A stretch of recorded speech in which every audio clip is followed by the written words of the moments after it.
สบายดีสวัสดีเด้อพ่อแม่พี่น้อง FC ฝั่งลาวฝั่งไทยมื้อนี้ไอ้คำลาดมาหาเฮ็ดเพาะคือเก่าเด้อพ่อแม่พี่น้องตั้งแต่เช้าๆพุ่นแหละเงียบตั้งแต่4โมงพุ่นแหละพ่อแม่พี่น้องเอ้ยนี่เลยแจ้งนี่แหละพ่อแม่พี่น้องมาหายังเอาเฮ็ดเพาะก็ได้ยันบ่ทันเพิ่นนะคำลาดก็ได้ไปมาเก็บนำกันเด้อพ่อแม่พี่น้องนี่ดิดอกเฮ็ดพ่อแม่พี่น้องเอ้ยมันขาวฝนตกบาดในคำลาดได้เมื่อคืนนี่ฝนตกแห้งๆแล้วพ่อแม่พี่น้องเฮ็ดให้ดอกเฮ็ดมันขาวนี่แหละพ่อแม่พี่น้องนี่ดิ นี่เด้พ่อแม่พี่น้องดอกเห็ดเพาะก็ได้เอามาเด้อพ่ออยากมาเก็บมากันนะพ่อแม่พี่น้องเอ้ยอืมแต่ละมื้อแต่ละเดย์ก็เป็นแบบนี้นะพ่อแม่พี่น้องเอ้ยการหาอย่างให้กินของหากำลังก็ได้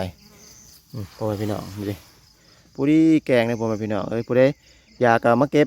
ก็มากินน้ำกันเด้อพ่อแม่พี่น้องตอนสวยๆแล้วก็พอกันเยอะเอฟซีบันดงคำหลวงมานี่เพราะว่าคำลังจะออกมาทั้งพุ่นแต่พ่อแม่พี่น้องเอามาเอาไพ่บังละหลายๆมาของเจ้านั่นบ่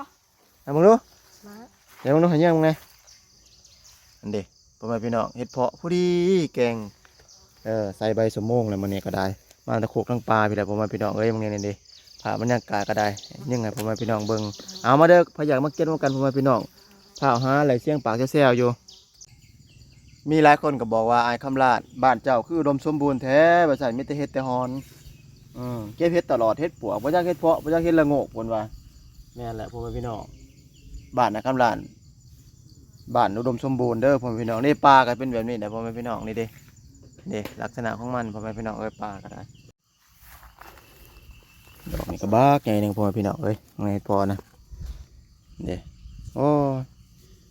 ฝนตกเมื่อคืนดอกก็ขาวเลยพ่อแม่พี่น้องอืมดอกนั่นก็ได้นี่เด้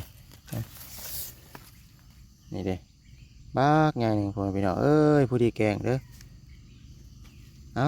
มาเก็บน้ำกันได้พ่อแม่พี่น้องคนก็หลายได้มากมานี่ก็ได้แซวอยู่คนก็ได้เอาคลิปนี้ก็ซ้ำนี่ก่อนเด้อพ่อแม่พี่น้องเอ้ยยังกำลังสิพาเก็บเห็ดได้อพ่อแม่พี่น้องยันก็จะมาหยาดน้ำเด้อเห็ดก็ได้อันที่ถ่ายไปน้ำบอกไปน้ำกับยันเพิ่นมาหยาดเอาพ่อแม่พี่น้องเอ้ยดอกเห็ดก็ได้นี่นะอันนี้เด้พ่อแม่พี่น้องเอ้ยพอดีแกงเนาะ